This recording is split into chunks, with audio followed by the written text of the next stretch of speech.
يا ربي بالمصطفى بلغ مقاصدنا واغفر لنا ما مضى يا واسع الكرم.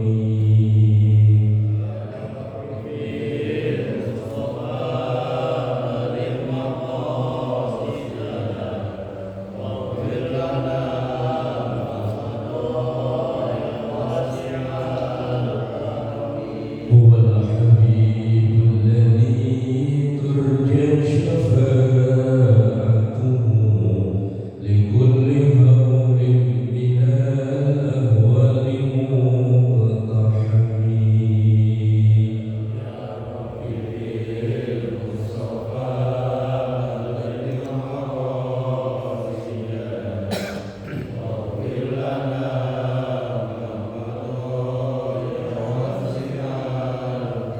أستغفر الله من قول بلا عمل لقد نسبت به نسلا لذي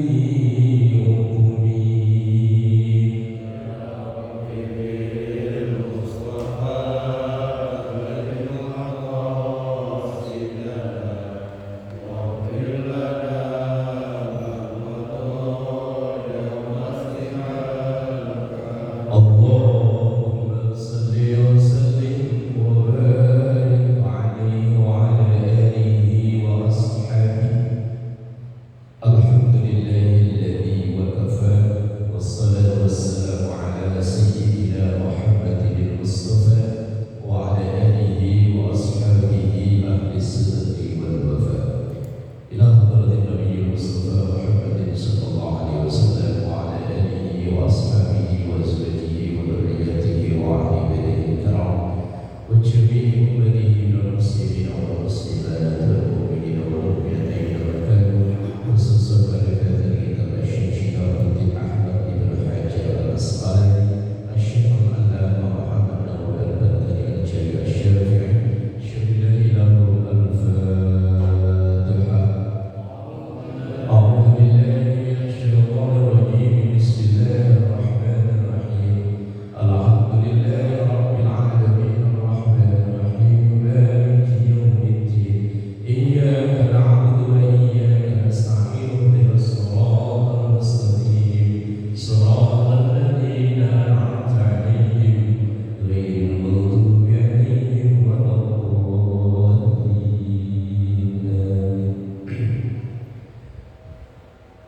بسم الله الرحمن الرحيم.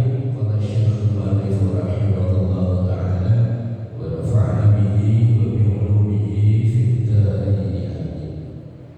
وقيل لرسول الله صلى الله عليه وسلم ما الدينون. Ini masih membahas tentang ada 10 orang, kelompok orang yang tidak akan masuk surga kecuali dia sudah bertaubat. Kemarin sudah ada al-qattan, orang yang suka jadi provokator.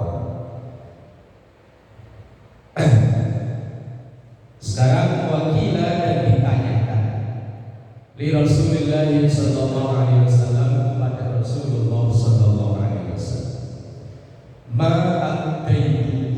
apa yang disebut, apa yang dinamakan dengan ad-daibun. Daibun itu nama sebutan. Qala sallallahu alaihi wasallam, maka Rasulullah sallallahu alaihi wasallam menjawab, ad-daibun itu adalah alladzi yajma'u fi baitihi al-fataya lil fujur. Alladzi ialah yang yajma'u, mengumpulkan fi baitihi, di rumahnya, di tempatnya, al-fataya, cewek-cewek. Kalau di Bandung NU itu ada istilah fatayat. Fatayat itu yaitu yang masih muda-muda, cewek-cewek. Ai al-imam, ya cewek-cewek. Tujuannya lil fujur ai az-zina, untuk jualan apem. Paham ya Pak Iko ya? Ayo. Lah situ mau udah saking pengalamannya jadi lupa. Cewek-cewek dikumpulin suruh jualan serabi apa? Apa namanya? Ngumpulin cewek-cewek kemudian disuruh jualan serabi. Apa Pak? Gerbong. Oh namanya unik.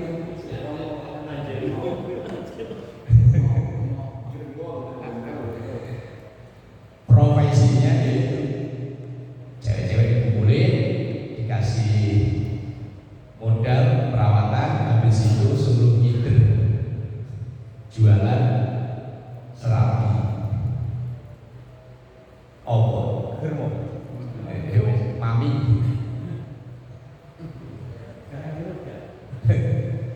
Ayasnya yaitu disuruh untuk zina. Sekarang udah pakai online ya.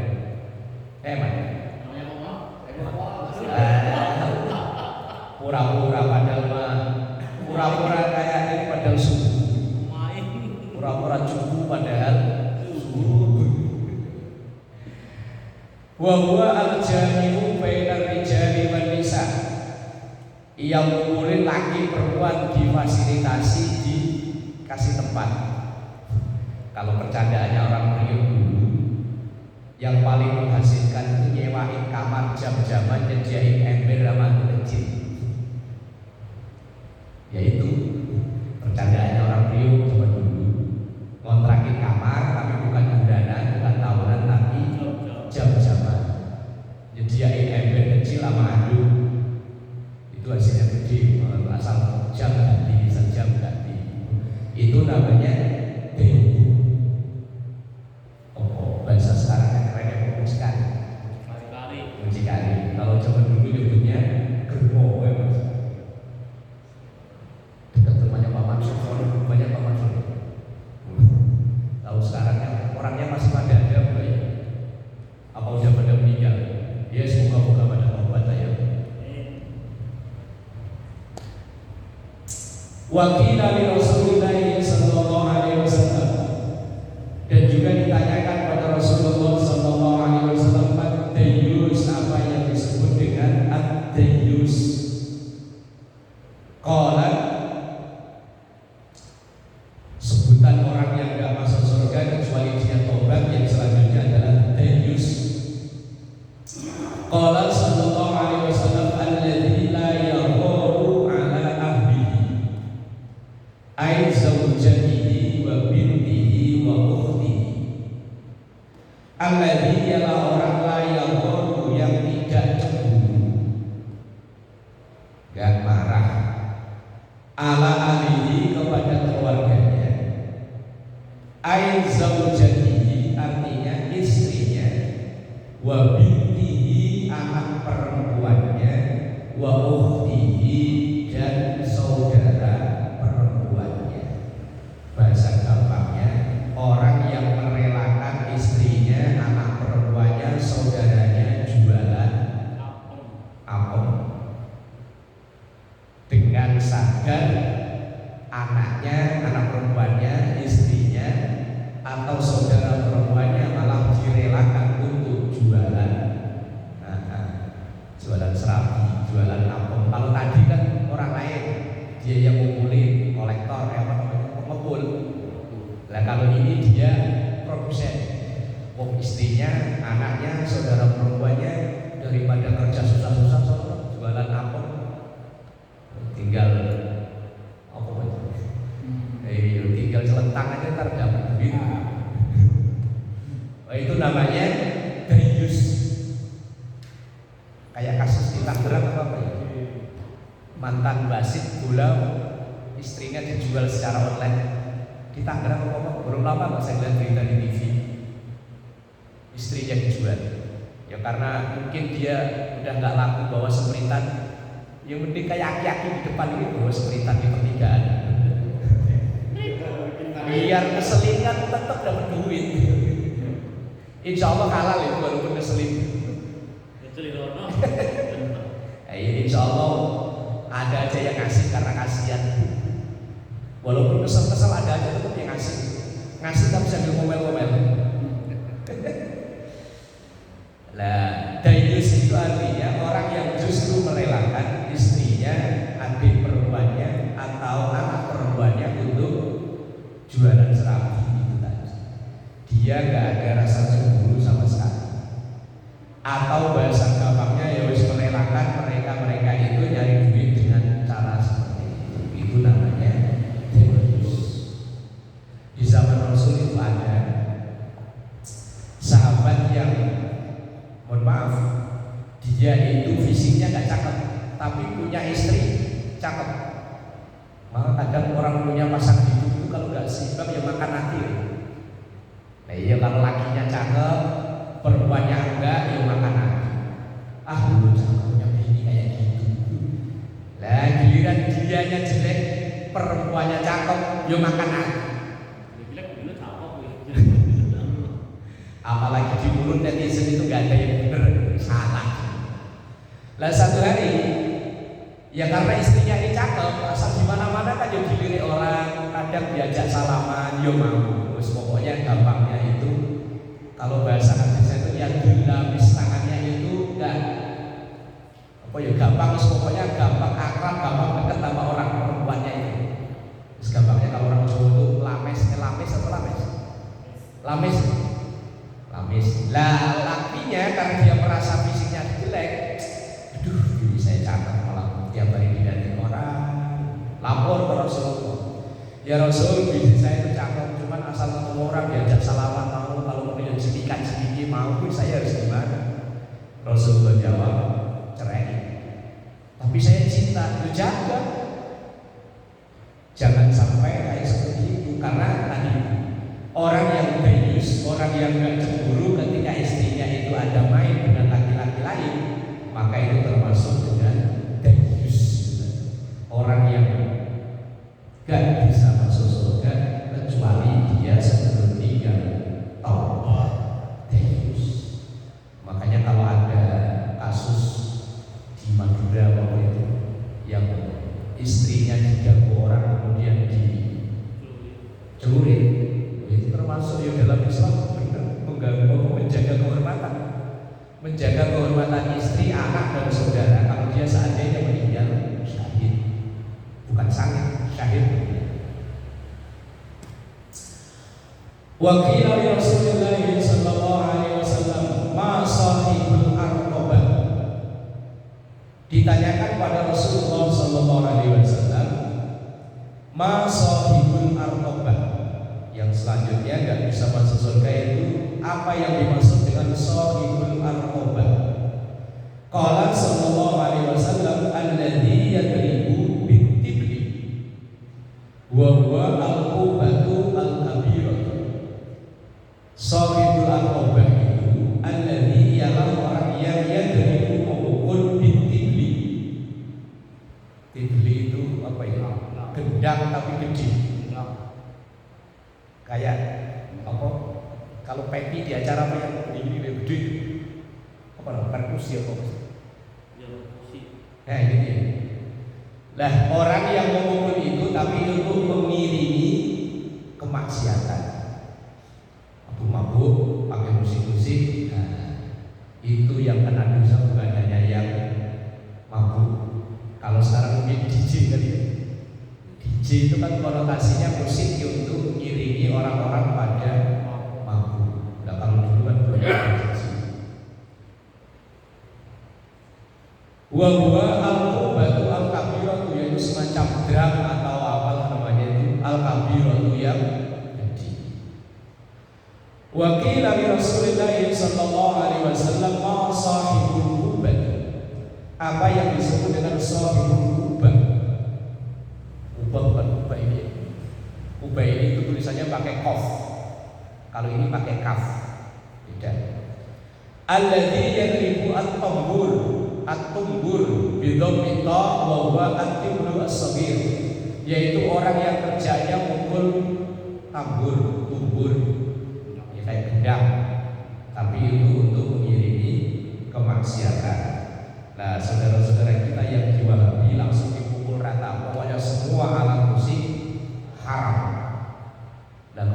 kadang-kadang yang didefinisikan musik atau alatnya yang diharamkan itu. Kalau alat, kalau dia diem aja, nggak ngapa-ngapain, masa dihukumi haram? Itu benda mati, nggak ada hukum apa-apa. Anjing itu haram kan kalau dimakan. Kalau dia hidup peliharaan ya nggak apa-apa. Babi haramnya kan kalau dimakan. Nah, itu yang dihukumi haram itu alatnya. Kalau alat benda mati, kalau cuma kayu sama kulit kayak gedung, nah itu benda mati masuk dihukumi haram, nggak bisa ngapa-ngapain. Nah kalau yang diharamkan itu musiknya, nah kalau begini-begini termasuk musik atau enggak? Nah ya kalau dulu kita sekolah gurunya nggak ada, kan begini ya. Kalau yang anak baik walaupun begini tapi sambil ngapalin, qala Muhammadun wa banu maliki, sambil ngapalin. Tapi kalau enggak kan ya sambil nyanyi-nyanyi. Kalau zaman saya sekolah ya engkau bagai air yang jernih, tebak betul. Nah ini termasuk musik apa enggak? Kok meja yang dipukul? Mengeluarkan suara itu. Nah, terus apa yang sekarang hasil olahan AI, hasil olahan teknologi, apa itu yang dimasuk kategorikan musik? Nah, kalau mereka pokoknya pukul rata musik. Tapi ternyata di TV mereka ada slide gantian tayang juga ada musiknya. Nah, kalau ulama kita kan yang dihukumi haram itu yang digunakan untuk kemaksiatan. Nah, kalau gini sambil sallallahu ala Muhammad, apa ya itu haram. Dunia itu gak asik tanpa adanya musik. Ya sebuah ya perbedaan. Kalau kita ya yang dihukumi haram itu yang menyebabkan orang tulhikum amwalukum wa auladukum an dzikrillah. Kalau mereka yang dihukumi alatnya atau musiknya Rasulullah, kata dia semuanya semua musik haram. Nah definisi musik itu yang banyak. Wa qila li Rasulillah sallallahu alaihi wasallam mal mudullu. Ditanyakan pada Rasulullah sallallahu alaihi wasallam, mal mudullu, apa itu al mudullu? Sebutan orang mudul. Qala sallallahu alaihi wasallam alladzi la yakhfu 'anil dhanbi wa la yaqbalu al-udhra. Yang dimaksud dengan mudul kelompok orang yang enggak masuk surga kecuali bertobat. Alladzi la ya'fu 'anil dhanbi, orang yang tidak mau memaafkan orang yang sudah meminta maaf. Wah ini yang buat ingatkan ya. Apalagi orang itu muslimnya luar biasa. Udah dipercaya suruh pegang proyek, tahun-tahun nikung dari belakang. Itu kan pengennya dikecek. Lah kok suatu hari orang itu bangkrut datang lagi ke kita, maaf Pak, saya kemarin hilaf, maaf ya Pak. Enaknya dia apa ya? Teorinya ya nggak apa-apa saya maafin. Teorinya ya, prakteknya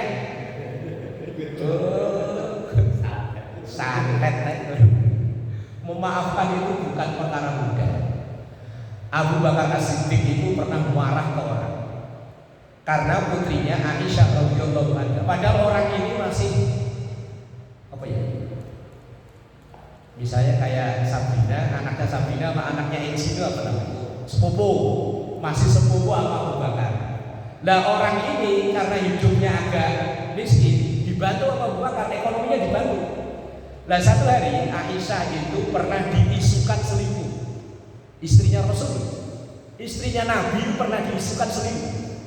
Gara-gara di rombongan perjalanan, pas sudah mau berangkat, Aisyah itu ada barang ketinggalan di tenda.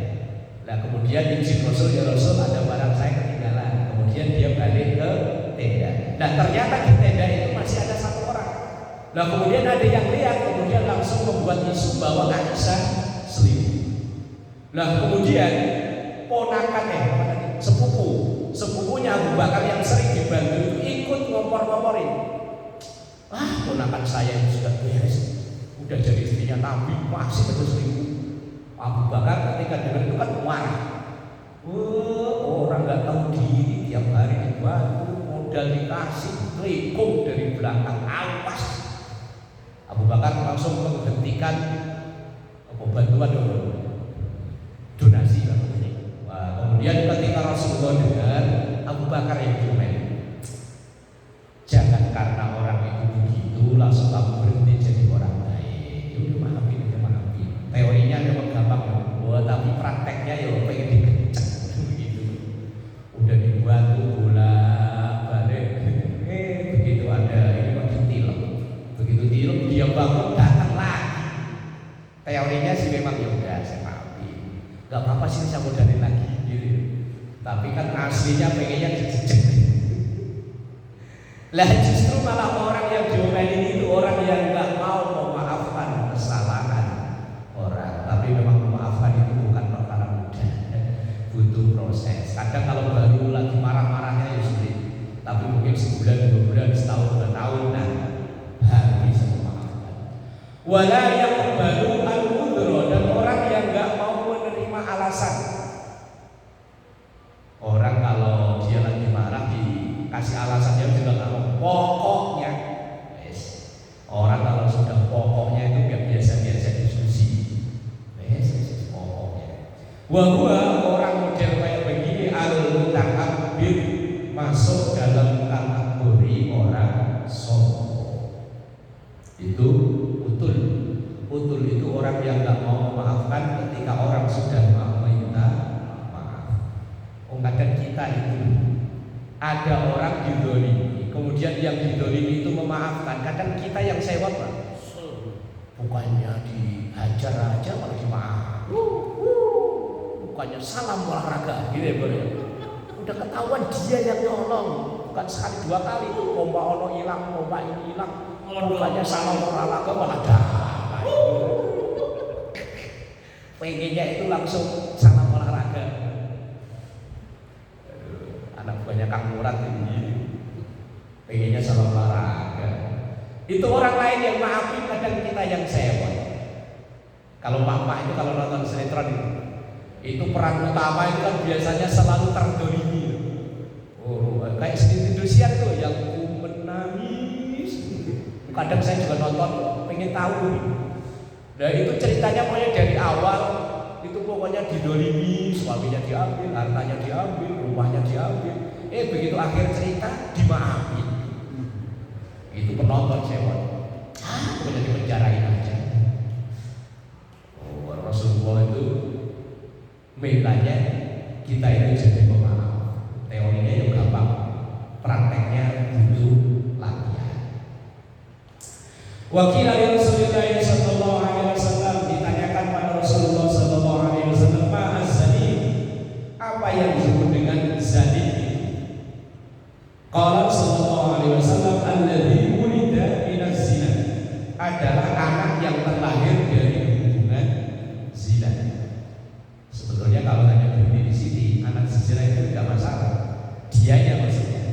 Yang bermasalah kan orang tuanya. Kalau dianya itu tetap terlahir dalam keadaan dalam Islam tidak ada dosa. Yang berperilaku dosa itu bapak sama maknya.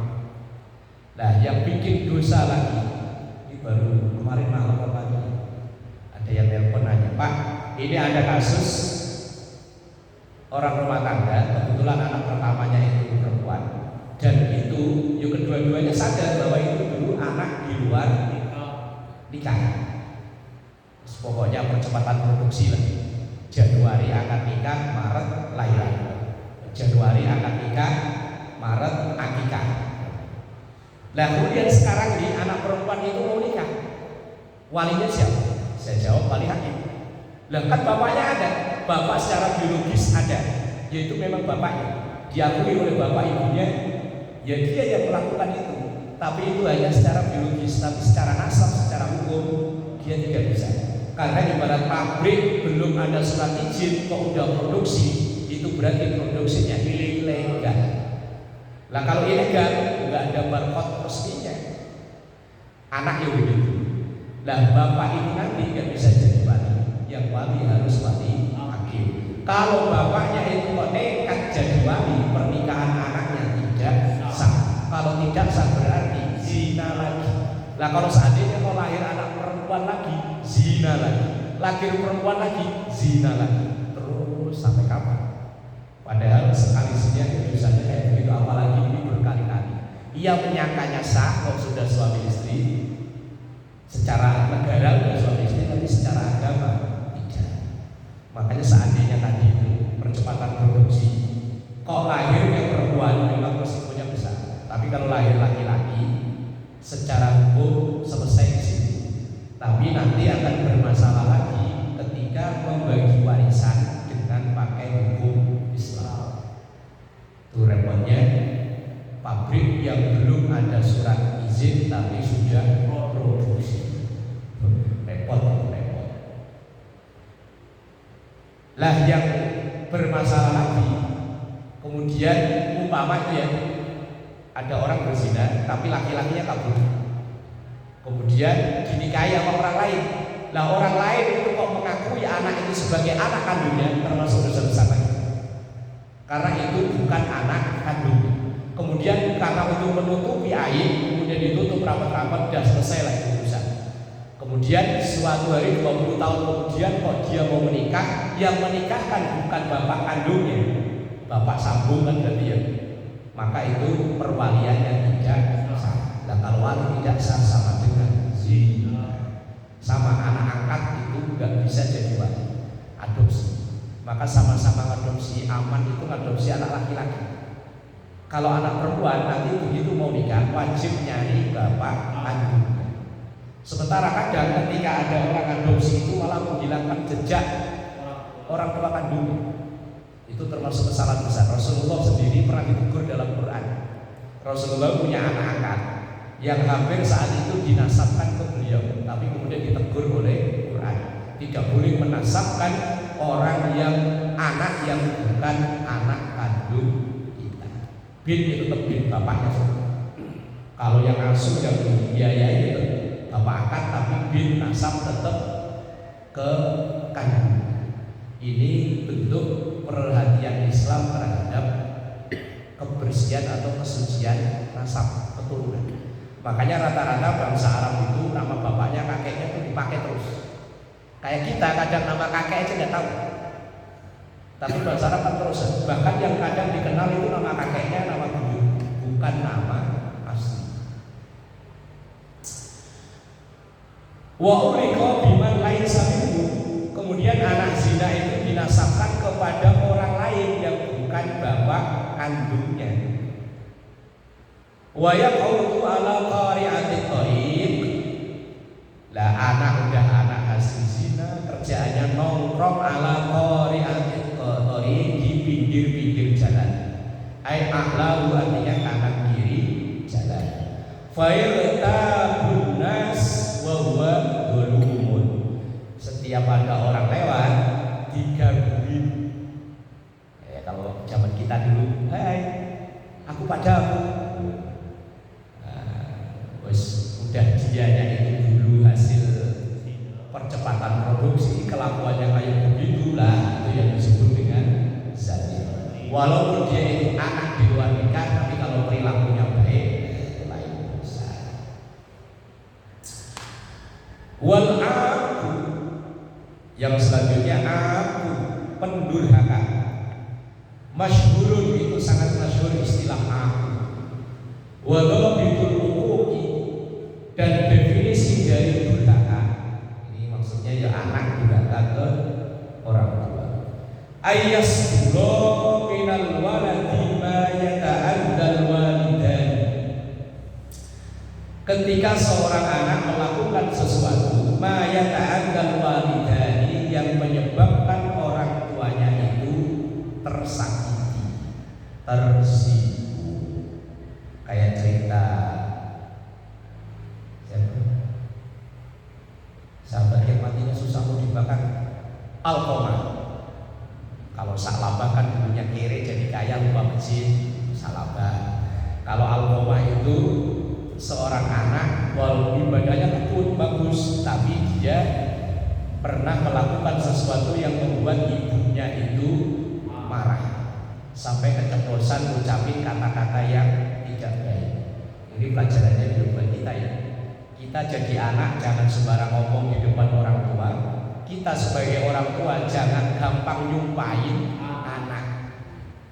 Karena kalau kita mulut ini apa ya? Dol, nggak ada rem. Bentar-bentar nyumpahin anak, khawatirnya anak kita hidupnya belaksak beneran. Umpama anak kita, yes, kita sekolahin baik-baik, tiba-tiba ketahuan dia itu sering bolos. Nah, karena kita marah, kadang mulut gak terkontrol. Bocah di sekolah mahal-mahal, bolos mau jadi preman. Mau jadi bos kamu. Nah, kalau preman kayak Kang Bahar, mungkin dia mau jadi apa? Mau jadi gembel. Ntar kalau suatu saat jadi gembel beneran, itu doa kita tadi lewat ucapan yang dijabah oleh Allah. Makanya semarah-marah mau jadi RT. Ya RT kan lumayan. Ya, RT kalau di Jakarta lumayan loh. Kalau di sini ya rekoso terus. RT di sini rekoso terus. Lah kalau di Jakarta renes terus. Renes itu bentar-bentar dapat tadi renes.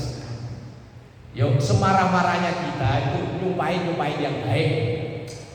Kalau jadi presiden kayaknya ketinggian bor lah. Yo RT lah yo. Agak logis kalau RT. Ya pokoknya intinya itu mulut ini jangan keceplosan nyumpahin anak. Yo khawatirnya kayak al-ummah itu tadi. Atau salah satu di antaranya bapak atau ibu bihi dengan ucapan itu idaan dengan menyakiti yang benar-benar menyakiti.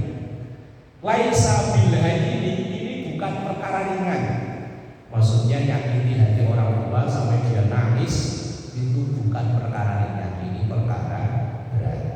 Banyak cerita tentang tetangga itu apa yang dikutuk jadi batu. Maling kondang. Tahu bener bawa alam ya. Tapi di buku-buku sekolah dulu ada. Yo maksudnya peringatan. Fil urfi dalam adat istiadat. Wa in lam yakun muharraman, walaupun yang kita lakukan itu sebetulnya bukan perkara haram. Lau fa'alahu ma'al ghair, seandainya itu dilakukan ke orang lain. Ka'ayyam qawlu, seperti bertemu dengan orang tua, fayam qawlu fi wajhihi, wajahnya nampak manyun.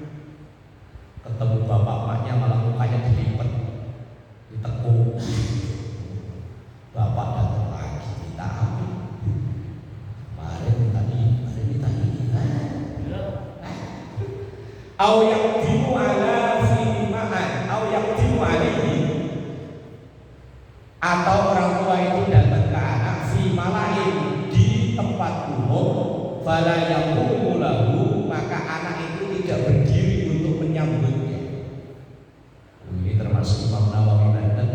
Kalau kita lagi duduk, orang tua datang, kok kita nggak berdiri untuk nyambut orang tua, itu masuk bagian dari tidak hormat ke orang tua. Maka termasuk etika ketika ada orang yang kita hormati datang, ketika kita duduk dianjurkan berdiri untuk menghormati, apalagi itu orang tua. Wala ya'ba'u bihi, dan tidak peduli dengan orang tuanya. Dulu ada kasus sampai orang tua yang ditelantarkan dititipin ke panti jompo, begitu dihujat sama netizen diambil lagi.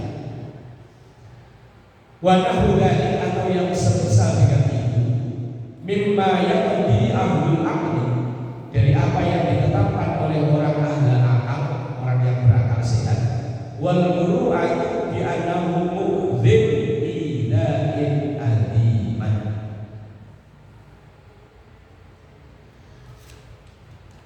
Ma mimma yaqdi ahlul aqli wal muru'ati, dari apa yang ditetapkan oleh orang yang akalnya sehat dan menjaga kehormatan.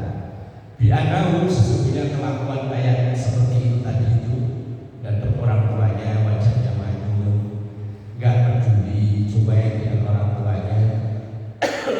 Bi annahu mu'dzib ilahin adiman, ini termasuk benar-benar menyakiti hati orang tua.